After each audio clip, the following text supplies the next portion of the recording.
نبی اکرم صلی اللہ علیہ وسلم کی شخصیت کے عظمت کے مختلف پہلو ہیں۔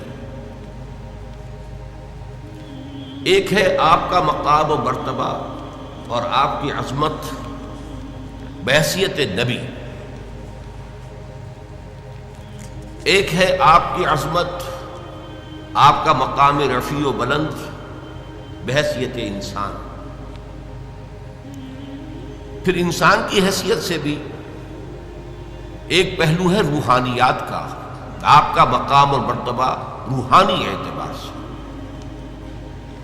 اور دوسرا پہلو ہے عام انسانی معاملات کا، جن میں کہ انسان اپنی زندگی کے دوران لامحالہ جن میں سے گزرتا ہے اور مختلف حیثیتوں سے اس دنیا میں کام کرتا ہے۔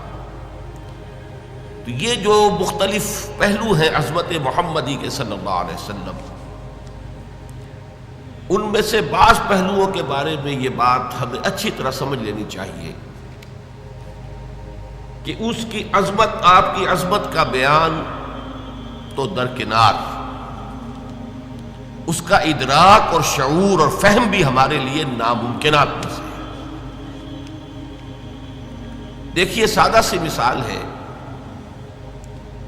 کہ ایک معالج کا، ڈاکٹر کا، حکیم کا کیا مقام اور مرتبہ ہے اپنے فن میں، اس سے ظاہر ہے صرف کوئی معالج یا حکیم اور ڈاکٹر ہی جان سکتا۔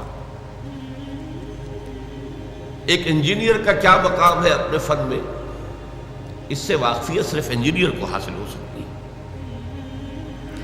لہذا ایک نبی کی حیثیت سے محمد الرسول اللہ صلی اللہ علیہ وسلم کا کیا مقام و مرتبہ ہے، یہ صرف کسی نبی ہی کے لیے ممکن ہے کہ اس کا اندازہ کر سکے، کسی غیر نبی کے لیے یہ محال عقلی ہے۔ مزید برآں کسی بھی انسان کا کسی فن میں کیا مقام ہے، اس کا جو ایگزیکٹ تعین ہے، وہ وہی شخص کر سکتا ہے جو اس فن میں اس سے بالا تر ہو، اس لیے کہ نیچے جو ہوگا وہ تو صرف دیکھے گا اوپر کی طرف، اس کے لیے یہ ممکن نہیں ہے کہ اپنے سے بلند تر مقام کے حامل شخص کا اصل مقام و مرتبہ معین کر سکے۔ اب ظاہر بات ہے کہ نبی اکرم صلی اللہ علیہ وسلم سے بالا تر مقام کسی نبی کا نہیں، لہذا کسی نبی کے لیے بھی یہ محال عقلی ہے کہ وہ حضور کے اصل مرتبہ اور مقام کو سمجھ سکے، کجا یہ کہ عام انسان غیر نبی، اس کے لیے تو جیسا کہ میں نے عرض کیا یہ محالات عقلیہ میں سے۔ اسی طرح روحانی اعتبار سے حضور کا کیا مقام ہے، ظاہر بات ہے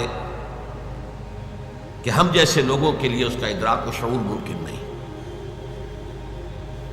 چند باتیں میں آپ سے عرض کیے دیتا ہوں، بعض اعتبارات سے خود حضور نے اسے واضح کیا کہ یہ تمہارے لیے ناممکن ہے کہ سمجھ سکو۔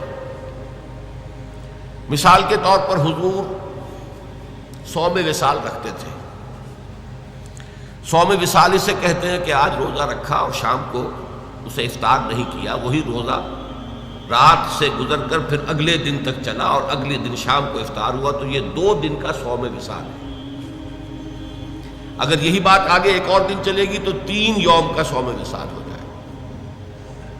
نبی اکرم صلی اللہ علیہ وسلم یہ صوم وصال رکھتے تھے، لیکن اپنے ساتھیوں کو، صحابہ کو، یعنی نوٹ کیجئے ہمارے لیے تو کیا سوال پیدا ہوتا ہے، صحابہ کو بھی روکتے تھے۔ جس پر کسی صحابی نے سوال کر لیا تو آپ نے فرمایا صلی اللہ علیہ وسلم، ایکم مثلی، تم میں سے کون ہے جو میرے مانند ہو؟ ابھی تو عند ربی، میں تو اپنے رب کے پاس رات گزارتا ہوں، ہوا یطعمنی و یسقینی، وہ مجھے کھلاتا اور پلاتا ہے۔ اب بتائیے ہم میں سے کس کے لیے ممکن ہے کہ تصور کر سکے کہ یہ شب بصری جو اللہ کے ہاں ہوتی تھی اس کی نوعیت کیا تھی، اس کی کیفیت کیا تھی، وہ کھلانا اور پلانا کس نوعیت کا تھا جو اللہ تعالیٰ محمد رسول اللہ صلی اللہ علیہ وسلم کے ساتھ معاملہ کرتا تھا۔ معلوم ہوا کہ یہ چیز بھی ہمارے دائرے سے خارج ہے۔ اچھا، میں تو اپنی بات کر رہا ہوں، میں سمجھتا ہوں کہ بڑے سے بڑے صوفی اور بڑے سے بڑے ولی اللہ کے لیے بھی ممکن نہیں ہے کہ حضور کے روحانی مقام کا پورا پورا ادراک کر سکے۔ ان دونوں پہلوؤں سے جب ہماری عقلیں اور ہمارا فہم و شعور اور ادراک عاجز ہے تو اس کا مفہوم یہ ہوا کہ اس کو بیان کرنے کی کوشش کرنا بہت بڑی خطا، بہت بڑی غلطی ہے۔ یہ بڑی خطا اس اعتبار سے نوٹ کیجیے، سادہ سی مثال سے بات سمجھ میں آ جائے گی۔ ایک لطیفہ ہے، کسی دیہاتی کی کوئی مشکل تھی جسے کسی ایک شہری بابو نے، شہری شخص نے حل کر دیا، اور وہ شخص جو تھا شہری، وہ ڈپٹی کمشنر تھا، لیکن اس دیہاتی نے اسے دعا دی، خدا تجھے پٹواری بنائے، اس لیے کہ اس دیہاتی کے لیے سب سے بڑا عہدہ، سب سے زیادہ صاحب اختیار ہستی پٹواری کی تھی۔ اس کی تھوڑی سی جنبش قلم سے اس کی زمین کسی اور کے نام درج ہو جاتی ہے، انتقال ہو جاتا ہے، اسی کے قلم کی جنبش سے مالیانہ معاف ہو جائے گا۔ سارے اختیارات اس دیہاتی کے جو ہیں، اس کاشتکار کے جو ہیں، وہ تو اس کے ہاتھ میں ہیں۔ اسے کیا معلوم کہ اس پٹواری سے لے کر اس ڈپٹی کمشنر تک کتنے عہدے ہیں درمیان میں، اور وہ شخص کتنے مقام بلند پر فائز ہے جسے وہ دعا دے رہا ہے پٹواری ہونے کی۔ تو اسی کا اندیشہ ہے کہ ہم اگر حضور کے ان مقامات کو بیان کرنے کی کوشش کریں گے تو شدید خطرہ ہے کہ ہم حضور کی توہین کے مرتکب ہو جائیں، اس لیے کہ کما حقہ بیان ممکن نہیں ہے۔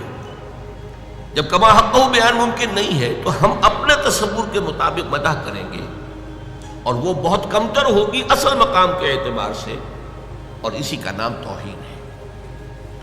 یہی وجہ ہے، دیکھیے شیخ سعدی رحمۃ اللہ علیہ نے نہایت سادگی کے ساتھ میری ساری گفتگو کو سمو دیا اپنے دو اشعار میں۔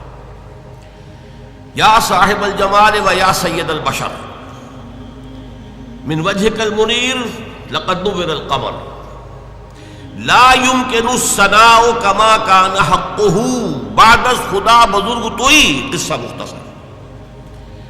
جتنا ان کا حق ہے کہ ان کی ثنا کی جائے وہ ممکن ہی نہیں ہمارے لیے۔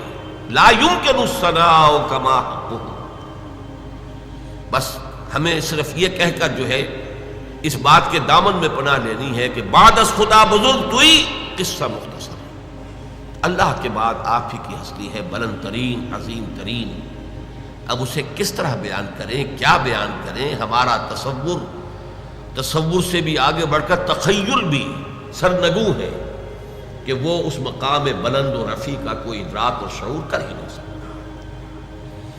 اسی کو نہایت خوبصورت انداز میں غالب نے کہا ہے، ماں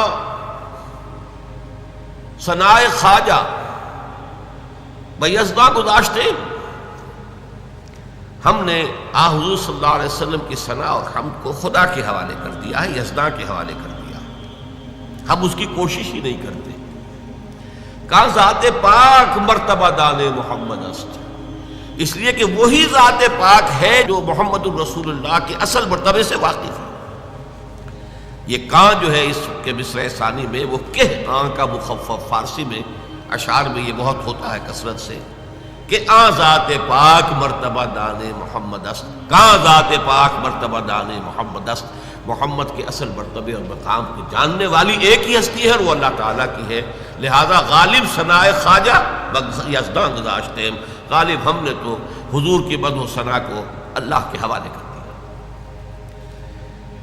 میں نے دو اعتبارات سے حضور کی عظمت، حضور کے مقام و مرتبہ کو اپنے بیان کے دائرے سے بلند و بالا، برتر، اعلیٰ، عرفہ، اور اس اعتبار سے خارج قرار دیا ہے۔